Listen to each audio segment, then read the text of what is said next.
Welcome back to the Deep Dive, your shortcut to being truly well-informed. Great to be here. Today, we're tackling something pretty essential, I think, for anyone navigating, well, big life decisions.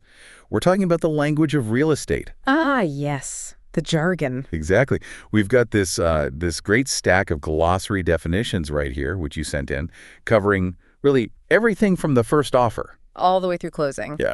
Yeah, and how people work together, the money side, even, what happens if things get a bit messy. Right. So forget just reading dry definitions. Yeah, think of this more like we're pulling back the curtain on the really critical ideas inside these terms. We're not just, reading a list. Yeah. We're trying to uncover the why and the so what behind the words that actually shape how property changes hands. Okay. So our mission today, dive into this stuff, pull out the most important insights, and basically give you the tools to understand what's really going on when you hear these terms out there. Let's do it. Let's unpack this stack. All right. So at the very heart of it all, the central event really is just transferring a real estate interest, from one person to another, and getting that done smoothly, making sure both sides are protected.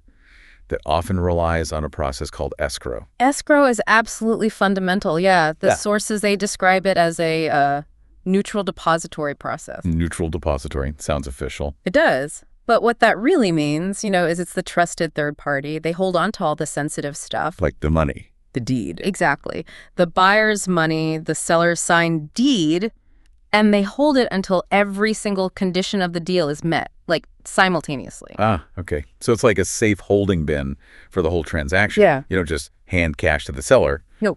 And the seller doesn't give you the deed until your money's definitely there and ready. Precisely. It just takes away that risk, of one person doing their part and the other, well, not delivering. Makes sense. And the person running this show, that's the escrow officer. Right.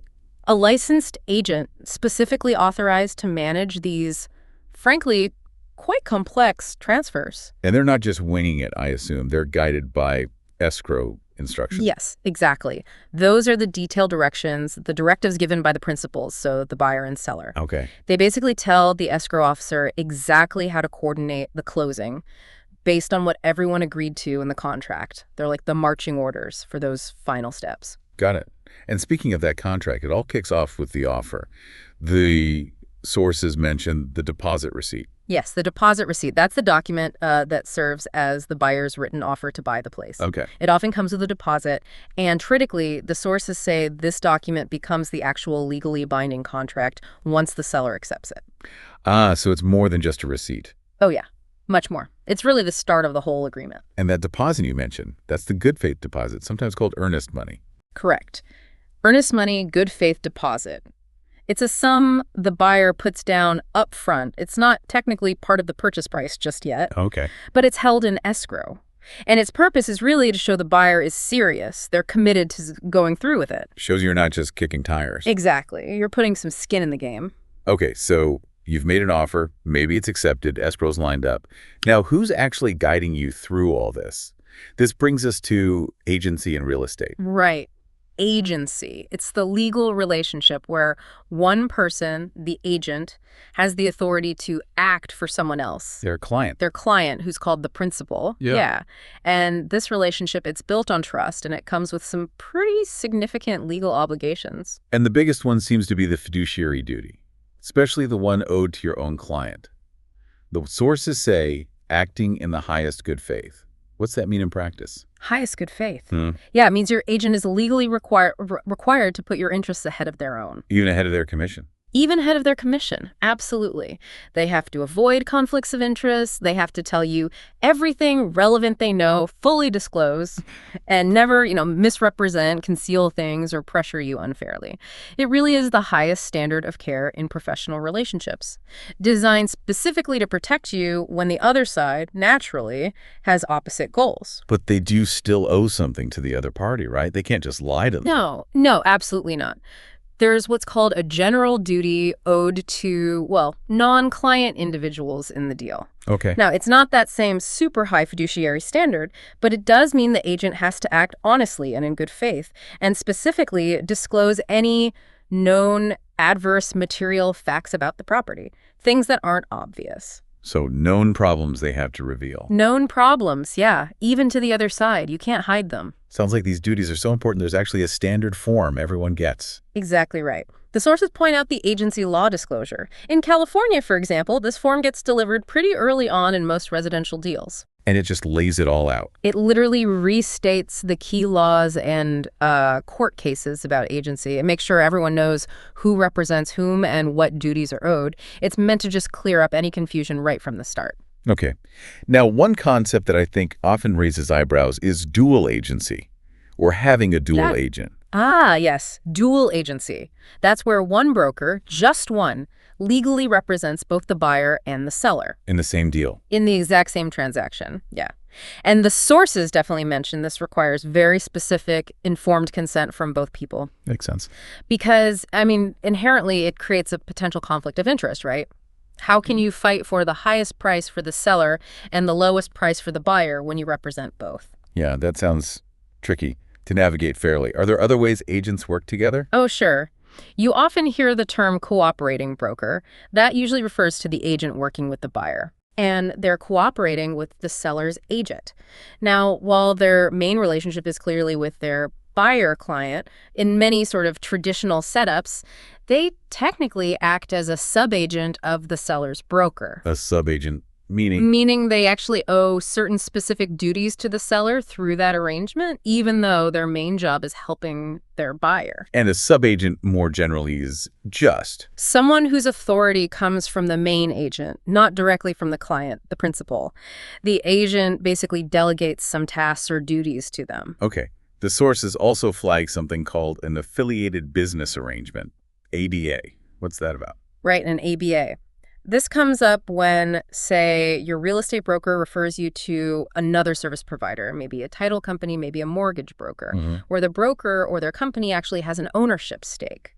The sources stress that federal law, like a REIS PA, requires them to disclose this relationship. So you know they might profit from the referral. Exactly. So you're aware of the potential conflict or incentive, but you usually still have the right to shop around and choose someone else.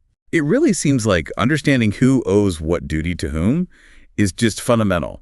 And this whole relationship usually starts with the listing agreement. That's right. That's the employment contract between the seller and their broker. Okay. It lays out the terms, the broker's responsibilities, how much commission they'll earn, all of that. And the sources mention one specific type, a net listing. Yeah, a net listing. That's one where the broker's fee is basically anything they manage to sell the property for over a specific net amount the seller has agreed they want to walk away with. So if the seller wants $500K net and it sells for $520K, that $20,000 difference is the broker's commission. Everything above that agreed upon net price. Interesting. Okay, so you've got your team, you've made an offer, you understand the basic structure. Now let's dig into actually making the deal official, the contracts, and importantly, the conditions. Beyond the first offer becoming the contract, deals often need tweaks, right? Oh, absolutely. That's where an addendum comes in handy. The sources define it simply as an attachment to the main contract. You use it to add extra provisions, maybe change some terms, or include details that weren't in the standard sort of boilerplate contract form. And if your first offer doesn't get a straight yes, then you'll likely get a counteroffer. That's the seller's response, where they say no, but they reject the original offer but propose different terms. Ah, so it's basically a new offer. Exactly. It flips it back to the original buyer. Now it's their turn to accept, reject, or counter again. Real estate contracts are also kind of famous for having conditions or contingencies that need to be met. Oh, crucially, yes. The sources define something called a condition precedent. Okay, what's that? It's an event or maybe an action by someone else that must happen before one of the parties is legally obligated to perform their side of the deal. Like? Well, think of the classic one. The buyer's obligation to close is conditioned on them successfully getting their loan approved. Or the seller's obligation to sell might be conditioned on the home inspection coming back clean. Gotcha. And there's also mention of a further approval contingency provision. Yeah, that's a specific type of contingency. It allows a party to back out of the deal if they don't get some kind of future approval mentioned in the contract. Like approval from an HOA. Exactly. Or maybe if a company is buying, they need board approval.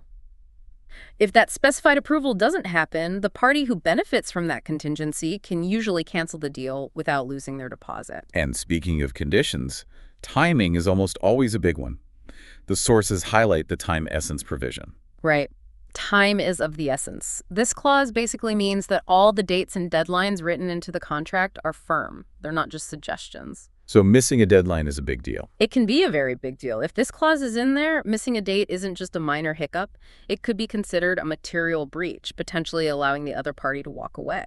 It means time really is critical. Okay, good to know. All right, let's talk about the engine that drives most of these deals. The money, the financing.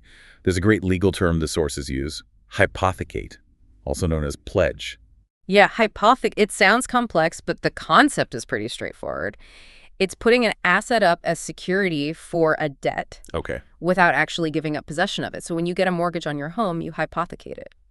So the bank has a security interest. Right. They can foreclose if you don't pay, but you still get to live there. You still possess it. It's just a way to use an asset's value as collateral without losing its use day to day. Got it. When we talk mortgages, the term adjustable rate mortgage, ARM, always comes up. Oh, yeah, ARMs. These are loans where the interest rate isn't fixed for the whole term.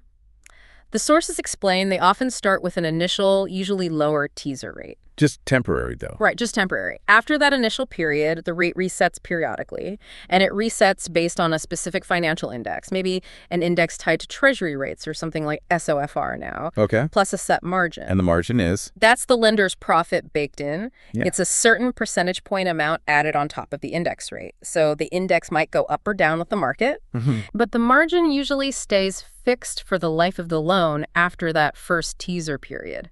The index plus the margin gives you your new rate at each adjustment interval. And that's the predetermined time when the rate gets recalculated. Exactly. Could be every 6 months, every year, depends on the loan terms. And your payment often adjusts too. What about this? Well, frankly, alarming concept of negative amortization. Yeah, neg-am, as it's sometimes called.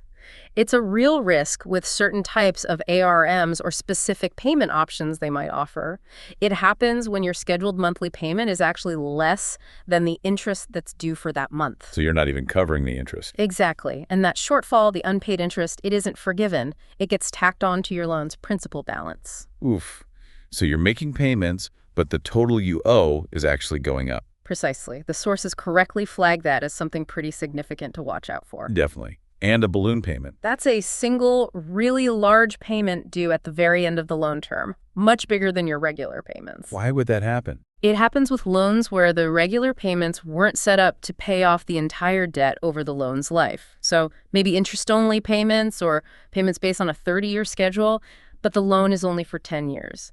You end up with a big chunk of principal still owing at the end, due all at once. Okay. Mortgages can also have clauses that sort of speed things up. The call provision or acceleration clause. Right. This gives the lender the right to demand the entire outstanding loan balance be paid immediately. Immediately. Or after something happens. Usually upon a specific event, it's rare for them to be able to call at any time. A very common trigger, as the sources point out, is the due-on clause. Due on sale. Due on sale, due on transfer, yeah. It gets triggered if the borrower sells the property or transfers an interest in it without getting the lender's okay first. It basically prevents someone else from just assuming your mortgage without qualifying themselves. Makes sense. What if the seller is the one providing the financing? That's called carryback financing. You also hear seller financing or installment sale. It just means instead of the buyer getting a new loan from a bank for the whole amount, the seller extends credit to the buyer for part of the purchase price. The seller essentially acts like the bank for that portion. And the buyer pays the seller directly. Right. Makes payments directly to the seller over time, based on the agreed terms in a promissory note. And then there's the more complex version, the all-inclusive trust deed. ATD, sometimes called a wraparound mortgage. Oh, the wraparound. Yeah, this is fascinating. With an ATD, the buyer gives the seller a single note and deed of trust, but it covers the entire agreed price minus the down payment. Okay. But crucially, it includes any existing mortgages the seller already has on the property. Whoa. So the buyer pays the seller. On this new, bigger ATD loan. And the seller, meanwhile, is still responsible for making the payments on their original underlying mortgages. It sort of wraps around the existing debt. Complex indeed. Yeah. But most commonly, people are using purchase assist funding, right? Oh, absolutely. That's just the normal, straightforward way. You get a new mortgage loan from a lender, and the money from that loan, the proceeds, are used directly to pay the seller the purchase price. Simple as that. Okay, now, The sources bring up federal regulation here, specifically RSPA, the Real Estate Settlement Procedures Act. Right, RSPA. It mainly governs the closing process for federally related mortgage loans, which covers most residential home loans. And its main goal is Transparency and consumer protection, providing borrowers with info about closing costs, preventing abusive practices, like a key thing RSPA prohibits, as the sources note, is unlawful referral fees, kickbacks. kickbacks Between settlement service providers, like, say, a lender getting a secret payment from a title company just for sending business their way. RSPA aims to stop that, so those costs don't get unfairly passed on to you, the borrower. Good to know. What about other common loan features? An impound account provision. An impound account, yeah. Sometimes called an escrow account in this context, too, confusingly. It's where a portion of your monthly mortgage payment goes into a separate account managed by the lender or the loan servicer. And that money is for? It's specifically saved up, reserved, to pay your annual property taxes and homeowners insurance premiums when they come due. Ah, so it helps budget for those big bills. Exactly. Spreads the cost out over the year. And a prepayment penalty. That's a fee some lenders charge if you pay off your mortgage loan too early, either paying it off completely or sometimes just paying down more than a certain allowed amount in a given year. The sources mention it as something to look out for in your loan agreement. Not all loans have them. Lenders also look closely at ratios, like the mortgage payment ratio. Yes, these are crucial. Debt-to-income ratios, or DTIs. Lenders use them to gauge whether you can actually afford the loan payments. For instance, the sources mention that for an FHA-insured loan, your total proposed housing cost, that's principal, interest, taxes, and insurance, PITI generally shouldn't be more than, say, 31% of your gross monthly income. These ratios are major gatekeepers for getting approved. And the sources even suggest using a mortgage shopping worksheet. Yeah, a tool like that can be really helpful, just a way to systematically write down and compare the key terms, interest rate, APR, fees, points, penalties from different lenders side by side. Smart. And finally, on financing, qualified interest. What's that?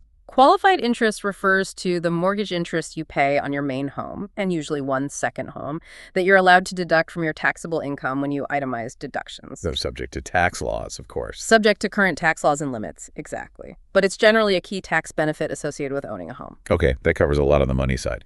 Let's shift gears now to actually examining the property itself, understanding its history, its physical state. You might get something called a property profile from a title company. Right, a property profile. Think of it as a preliminary snapshot of the property. The sources say it usually includes info like who currently owns it, any recorded liens or easements against it, maybe some sales history or neighborhood data. It's a good starting point for your homework, your due diligence. Related, but not quite the same, is an abstract of title. An abstract of title, yeah. This is more historical. It's a summary put together by a title company that lists all the recorded legal documents that have affected the property's chain of title over time, past deeds, mortgages, liens, etc. So it shows the history. It shows the recorded history. But the sources are clear. It's not title insurance. It's just a representation of what's in the public record. It doesn't offer the same financial protection if something was missed or forged way back when. Okay. How do you know about something if you haven't personally seen the document? There's this concept of constructive notice. Constructive notice. Yeah, this is a legal principle. Basically, the law considers you to have knowledge of certain facts, whether you actually know them or not. How did that work? Well, if a document, like a deed or an easement, is properly recorded in the public land records, you're considered to have notice of it. Saying if someone is clearly living or occupying the property, you're expected to know they're there. The law says you have a duty to check the records and look at the property. Ignorance isn't an excuse, basically. Pretty much. You're charged with knowledge, as they say. And those recorded items that affect ownership, the ones you have constructive notice of, those are called title conditions. Exactly. Title conditions. These are the encumbrances, things that burden or limit the property's title. Think of mortgages, tax liens, judgment liens, those CC&Rs. Covenants, conditions, and restrictions. Right. The rules for a subdivision or easements, giving someone else the right to use part of your property, maybe for utility lines or access. All those affect the title. And to protect yourself against nasty surprises with these title conditions, buyers almost always get title insurance. Oh, absolutely crucial protection. Yes. The sources explain title insurance as an indemnity policy. It protects the policyholder, usually the buyer, and also the lender gets their own policy against financial loss. If there's a defect in the title that wasn't found during the title search and wasn't known about when the policy was issued. Like a forged deed from the past. Exactly. Or maybe an unknown heir pops up with a claim or an unrecorded leave.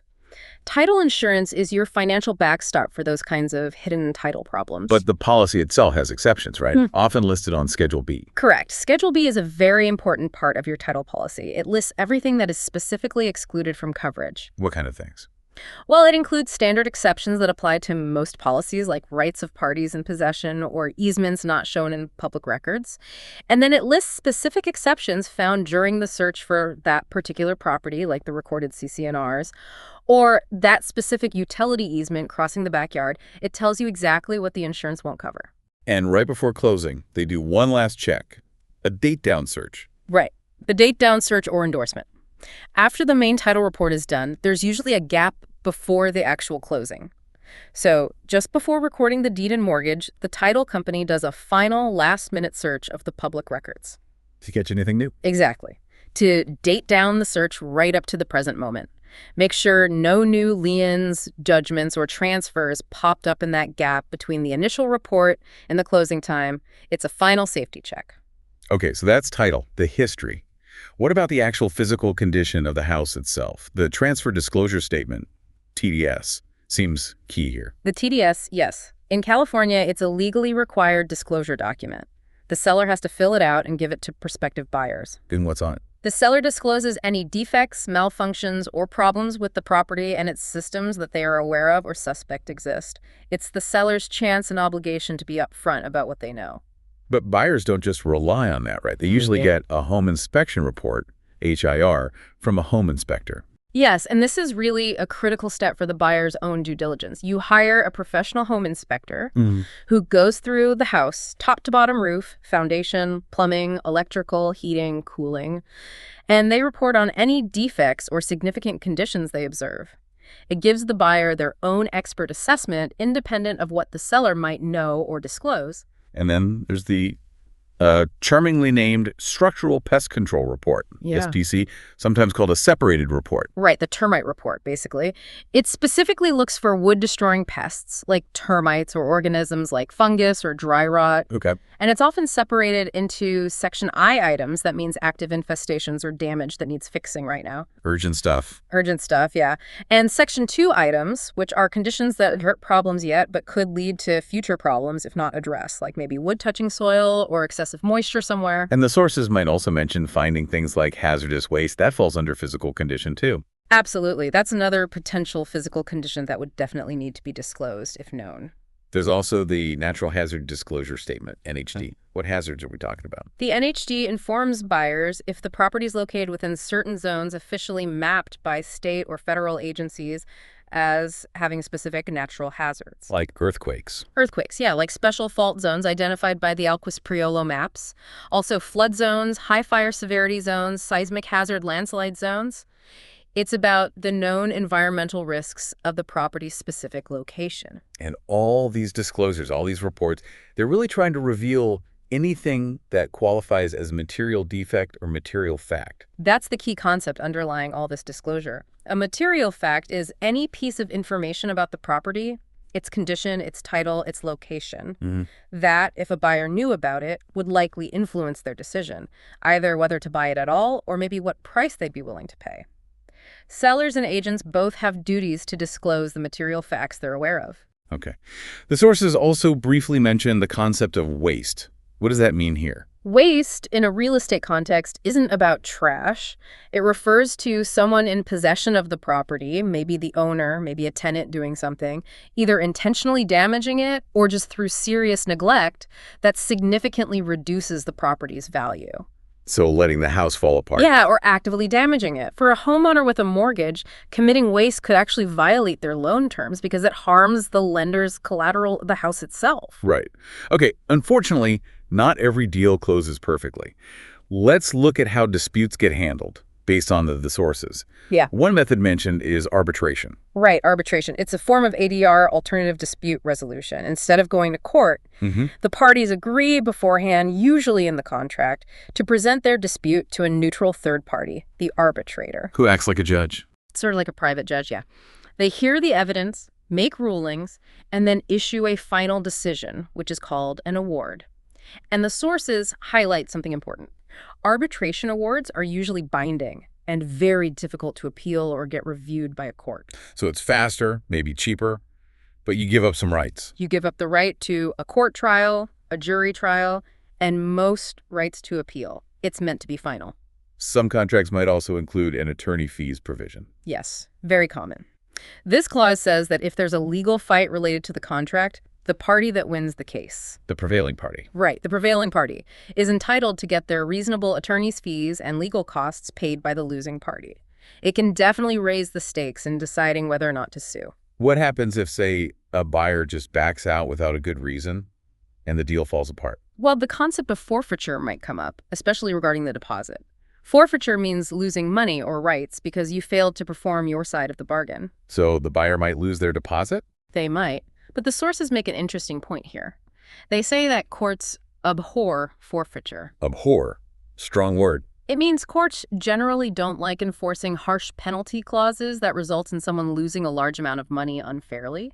They might look for other, more equitable solutions if possible, rather than just letting the seller keep the entire deposit automatically, especially if it's disproportionate to the actual damages. Speaking of damages, if there are financial losses, the sources distinguish between general damages and special damages. Right. General damages are the direct, foreseeable losses that naturally result from the breach of contract. Like If a buyer defaults, the seller's general damages might be the difference between the failed contract price and the lower price they eventually sell it for, plus maybe their extra carrying costs, mortgage taxes while they had to relist it. Okay, and special damages, also called consequential damages. Those are losses that aren't quite as direct, but they still happen because of the breach, and they were reasonably foreseeable when the contract was signed. Maybe the seller had already committed to buying another house, relying on the proceeds from this sale, and they lose that deal because the first buyer defaulted. Those extra losses might be special damages. Credit approved, usually. Instead of just getting money, can a court actually force someone to go through with the sale? Yes, potentially. Through what's called a specific performance action. Okay. This is a lawsuit where you're not asking for money damages. You're asking the court to issue an order compelling the other party to do exactly what they promised in the contract, like forcing the seller to sign the deed or forcing the buyer to pay the money and close. And courts will do that. They're more likely to consider it in real estate than in other contracts because every piece of property is considered legally unique. Money might not be seen as an adequate substitute for that specific house. So yes, buyers often seek specific performance if a seller tries to back out improperly. Okay. Let's quickly touch on a few foreclosure terms mentioned in the sources. It might start with a declaration of default and demand for sale. Right. That's the formal kickoff document. When a borrower defaults on their mortgage, the lender or the mortgage holder issues this. It's recorded or delivered, officially stating the default, and it instructs the trustee, the neutral party holding the power of sale in the deed of trust, to start the foreclosure process, usually leading to an auction. What if the owner wants to avoid that public auction and the hit to their credit? They might be able to negotiate something called a deed in lieu of foreclosure. Deed in lieu. Yeah, Okay. It's a voluntary deal. The owner basically agrees to just hand over the property's deed directly to the lender. And return. In return, the lender agrees to cancel the mortgage debt and call it even. It lets the owner avoid the public spectacle and negative credit reporting of a formal foreclosure sale. The lender avoids the time and expense of foreclosure. Can be win-win sometimes. Does an owner ever get a chance to save the property after things have gone really wrong, like after the foreclosure sale? Sometimes, yes. The sources mention the right of redemption or the ability to redeem. This is a legal right, the owner, or sometimes even a junior lien holder. Like a second mortgage holder. Exactly. They have the right to essentially buy back the property or clear a lien by paying off the full amount of the debt that was foreclosed on, plus any costs and fees. In California, this right mainly exists for a limited time after a judicial foreclosure sale, not usually after the more common non-judicial trustee sale. But the right exists in certain circumstances. Okay. The sources also define lis pendens, Latin. Latin, yeah. Means suit pending. A lis pendens is a formal notice recorded in the public records. What's it for? It tells the world that there's a lawsuit currently active that involves the title to, or the right to possess, that specific piece of property. Its purpose is to warn anyone thinking of buying the property or lending money against it that there's ongoing litigation that could affect their interest. Puts a cloud on the title. Got it. And if a contract gets canceled entirely, rescinded, there's restoration. Restoration. It's the remedy aiming to put both parties back exactly where they were before the contract was ever made. So, unwind everything. Unwind everything. In a rescinded real estate deal, it means the seller gives back the deposit and any other funds received, and the buyer gives back possession of the property and any documents they got. Back to square one. Okay, just a few other quick dispute terms mentioned. Yeah. Set aside. That means a court formally annuls or voids a legal document or a previous court order. Like, if a deed was obtained by fraud, a court might order it set aside. Slander of title. That's when someone makes false and malicious statements about your ownership of a property, and those statements cause you actual financial harm, maybe by scaring off potential buyers. Injectment. That's a specific type of lawsuit. Yeah. It's brought by the rightful owner of property to get possession back from someone who is wrongfully occupying it. Basically, a legal way to kick someone out who shouldn't be there. And lastly, latches. Another legal term. Latches, yes. It's a defense you can raise in court. It basically says the person suing waited too long, an unreasonable amount of time to bring their claim. And that delay has now unfairly harmed or prejudiced the person being sued.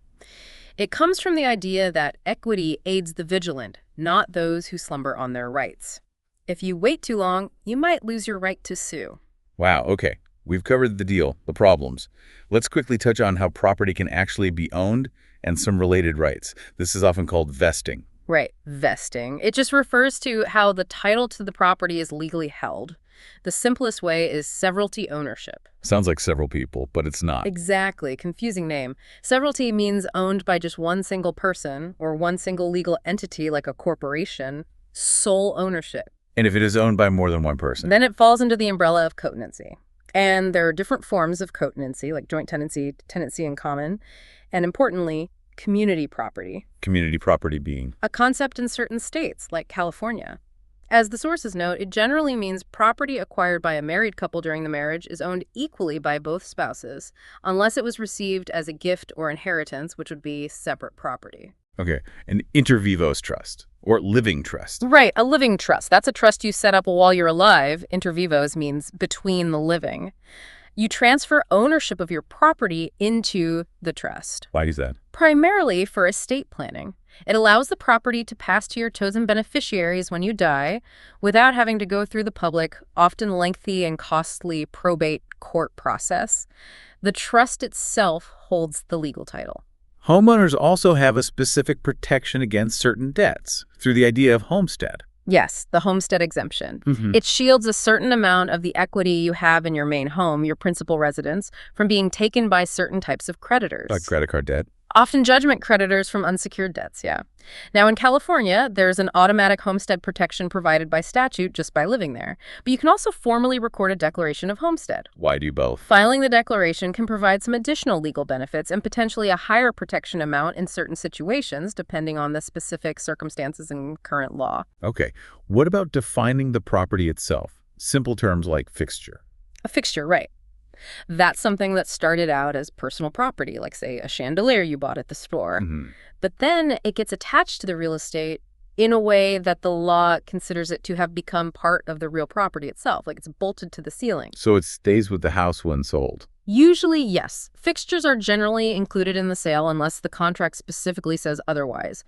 Built-in appliances, ceiling fans, installed cabinets, those are typically fixtures. And describing the property accurately is obviously key. There's the legal description. The legal description, yes. This is the precise, legally sufficient description used in deeds and other official documents. It might be based on a recorded subdivision map, like Lot 5 of Tract 1234, or it might use meets and bounds, which is a really old system describing the property boundaries using compass directions, distances, and reference points. Very precise. As opposed to the simpler common description. Right. The common description is just the street address 123 Main Street. It tells you how to find the property, but it's generally not considered legally adequate on its own for conveying title in a deed. Okay. Finally, let's look quickly at how property value is estimated and a few key investment concepts from the sources. How do appraisers figure out what a place is worth? They generally rely on three main approaches to value. The comparison approach, or market comparison approach, is the most common one for houses. How does it work? You look at recent sales of similar properties comps in the same neighborhood, and then you make adjustments for the differences between those comps and the house you're valuing.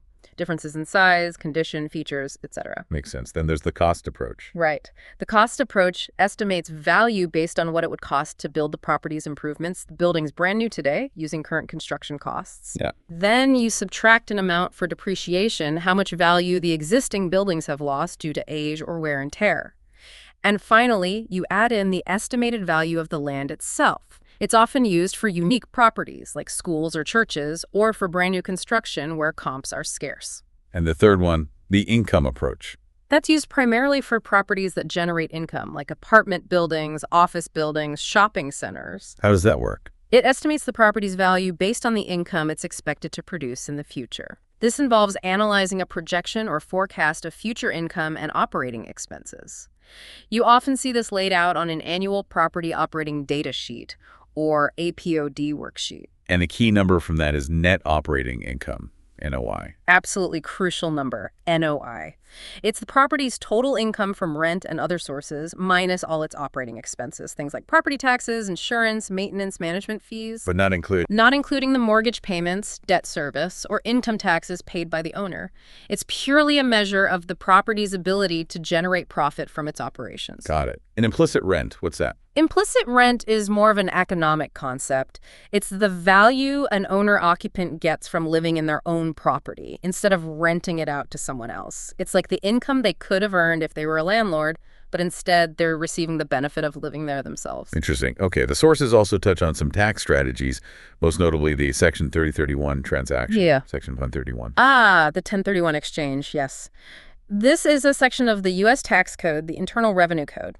It allows investors who sell real estate held for business or investment purposes to potentially defer paying capital gains tax on the profit from that sale if they reinvest the proceeds into buying another like-kind property within certain strict time limits. Like-kind meaning? Generally, another piece of real estate held for business or investment. Doesn't have to be the exact same type, but has to be qualifying property.